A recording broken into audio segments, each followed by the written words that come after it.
Live from WFSB, Connecticut's #1 local news, this is Channel 3 Eyewitness News at 7. We're starting things off with an early warning weather alert. We are in the middle of our 5th heat wave of the year. You're taking a live look right now over New London, where it looks pretty delightful, but it may not be feeling delightful today. Thanks for waking up with Eyewitness News. I'm Nicole Nalepa. Let's send it right over to Scott to see how hot it's going to get today. Temperatures today will climb into the low 90s, a little bit better than yesterday. Yesterday we got to 95 degrees. I'm going to get to all that in a second, but let's start off with our Channel 3 early warning dual pole radar. Just getting clipped with a little bit of a shower in Westbrook, Connecticut. Good morning to you. It's exited Westbrook, moving over to Saybrook Manor. Just a little sprinkle out there. Fenwick, Old Saybrook, you might be getting a couple of sprinkles, but it's not a big deal. We did have some lightning and thunder overnight last night, and that was in parts of northern Connecticut, so you might be waking up to a little bit of wet pavement as scattered showers move through the area. All right, this is why we're in early warning weather alert mode, because of the heat advisory, which is through this evening. It doesn't expire until later on today through the evening. It's going to be another hot day today with heat indices between about 95 and 98 degrees. There's also an air quality alert in effect for northern Fairfield and northern Middlesex counties, and it's going to get a little tough to breathe out there for those in the sensitive categories, the very young, the very old. Those with respiratory problems, you guys should seek the air conditioning out and check in on an elderly neighbor during the day today. Make sure they're doing okay. Yesterday, 95 degrees, the 4th day in a row of 90-plus degree heat. This is heat wave number 5. Heat wave number 5. Today will likely be day 5 of heat wave number 5. 33 days of 90-degree heat thus far this year, 90 or better. Can you believe it? 33 days. The record is 38 days set back in 1983.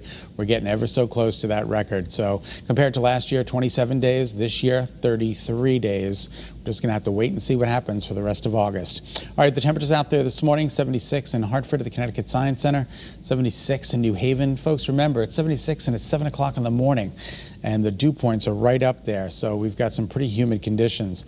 Here are some more temperatures for you. Everybody's in the 70s with the exception of Torrington at 69. Mid to upper 70s in a lot of locales, 78 degrees in New Haven. And check out the dew point there, 76 degrees. That is downright oppressive.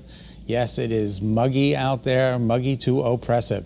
Old Saybrook looking kind of overcast at this point. You guys just had that shower move through. And you are expecting some partial sunshine, mostly overcast right now in New Haven as well. And as we take you to the forecast for today, we're calling for temperatures topping out in the low 90s. Notice the shower and thunderstorm icons are back with us at noontime today. Anytime after noon, we do run the risk for some scattered showers and thunderstorms, more of the same for the shoreline. Those showers and thunderstorm icons make a return at noontime today. So keep your eyes to the skies. If they look threatening, head indoors. I don't expect too much. I don't expect severe weather today. The Storm Prediction Center has just placed us in the general category, which doesn't mean too much, but you never know. With the heat and humidity, some of these storms could pack a little bit of a punch, so keep it tuned to Channel 3. We'll certainly keep you posted. All right, so let's move to warm and humid start, partly cloudy, and then showers and thunderstorms are possible as we move through the day today. Temperatures will top out once again in the mid to upper 80s and low 90s. Humid with scattered showers and thunderstorms. The sun was up at 5:56, sets at 7:54. And then your 7-day forecast, isolated shower and thunderstorm activity tomorrow, especially for southern Connecticut. Friday, another chance for an isolated shower or thunderstorm.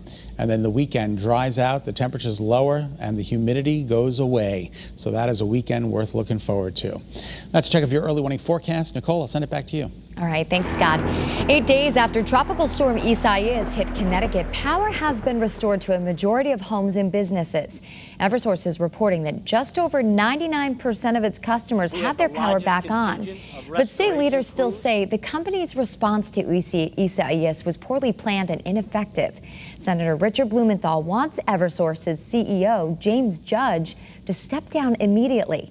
And Senator Blumenthal thinks Eversource should pay for any groceries that had to be thrown out during these outages.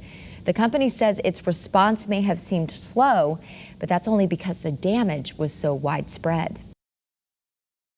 Of restoration crews that we've ever had on our footprint here in Connecticut. Larger than Superstorm Sandy, larger than Irene.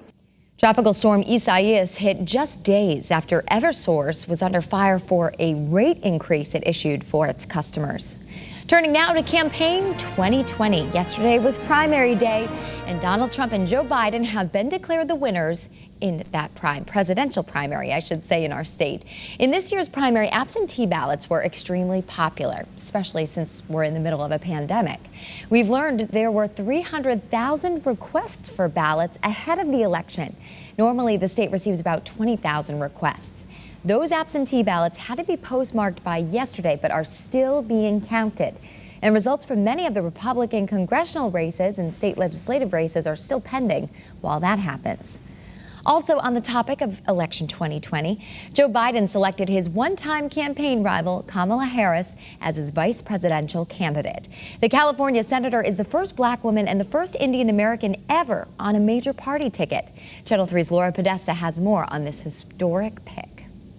In a tweet announcing his running mate, Joe Biden called California Senator Kamala Harris a fearless fighter for the little guy and one of the country's finest public servants. To announce my candidacy. Harris's presidential bid started strong, though fizzled out before the Iowa caucuses. Cozy on me, kid. But not before she hit Biden in early debates on his past stances on race and segregation. The vice president has still failed to acknowledge that it was wrong to take the position that he took at that time. Biden took on Harris for her evolving health care plan. You can't beat President Trump with double talk on this plan.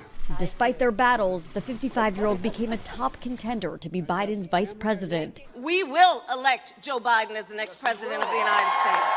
President Trump said he was surprised by the pick and criticized how Harris treated Brett Kavanaugh during his Supreme Court confirmation hearing. I would like to know the person you're thinking of, because what if there's... I think you're thinking of someone and you don't want to tell us. The most horrible, most disrespectful of anybody in the U.S. Senate. Harris, whose parents immigrated to the U.S. from India and Jamaica, is the first woman of color to be on a major party's presidential ticket. It's not a Sarah Palin gender pick.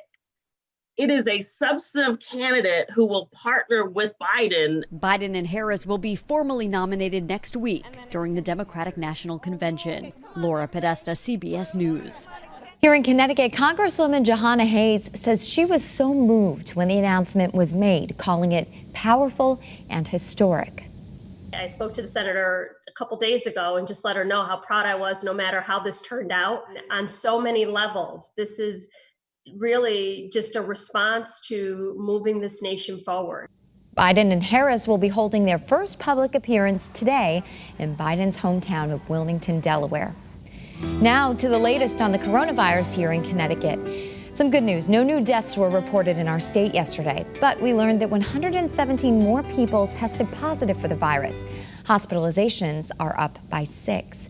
And people traveling to Rhode Island will no longer have to quarantine for 2 weeks after their trip because the state was removed from the tri-state area travel advisory. And that comes along with Alaska, New Mexico, and Ohio. So all 4 of those states are now off the list. But Hawaii, South Dakota, and the Virgin Islands were all added to the list. You can find that list on our website or the Channel 3 app. Now moving on to the latest on sports and how the coronavirus could affect things.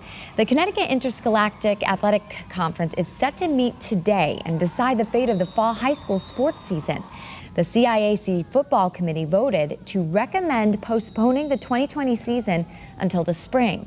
And a decision is expected around 2 this afternoon, so we'll be bringing you updates on that right on the Channel 3 app. Thank you so much for tuning in to Eyewitness News on this Wednesday morning. Remember, you can get any news, weather updates anytime on the Channel 3 app. And of course, as soon as those primary results come in, we'll be posting those on the app as well. Have a great day, everyone, and stay cool.